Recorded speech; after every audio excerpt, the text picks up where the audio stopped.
ये हमारा कन्वेंशन जो है वो हमारा पीपीटी या पाकिस्तान की तरफ से है, और ये इसलिए है कि हमें जो तकलीफ़ है, जो हमारे साथ जो वादे किए गए हैं इस्लामाबाद में पिछले साल पिछली हुकूमत ने, वो पूरे नहीं किए। और इस हुकूमत ने आके जो हमारे पेट्रोल और डीज़ल के प्राइस जो है बढ़ाए हैं, वो इतने ज़्यादा हो गए हैं कि हमारे कारोबार करने की ताकत ख़त्म हो गई है। ना हम बिज़नेस कर सकते हैं, ना उसमें हमें प्रॉफिट है। बिजली इतनी महंगी हो चुकी है और हमारी सेलें भी जो हैं वो 20 से 30% डाउन हो गई हैं, इस वजह से कि लोगों की ताकत ख़त्म हो गई है ख़रीदने की। जो पहले 200 रुपये का डालता था वो आज भी 200 रुपये का डालता है। जो 100 रुपये का डालता था आज ही बेचारा 100 रुपये का डाल रहा होता है।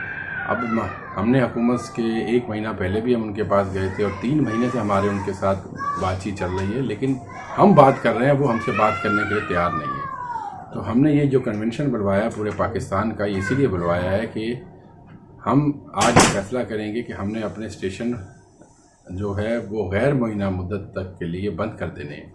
हम ये कारोबार अब नहीं चला सकते, हम सर्वाइव नहीं कर सकते। तो जो है हुकूमत, हमारी प्राइम मिनिस्टर और कोई भी हमारा उनका मिनिस्टर जो है वो हमसे बात करने के लिए तैयार नहीं है। जब वो हमसे तैयार नहीं है बात करने के लिए, तो हमारा अपना कारोबार है, हमारी मर्ज़ी, हम बंद कर दें। बस ये है हमारा आज।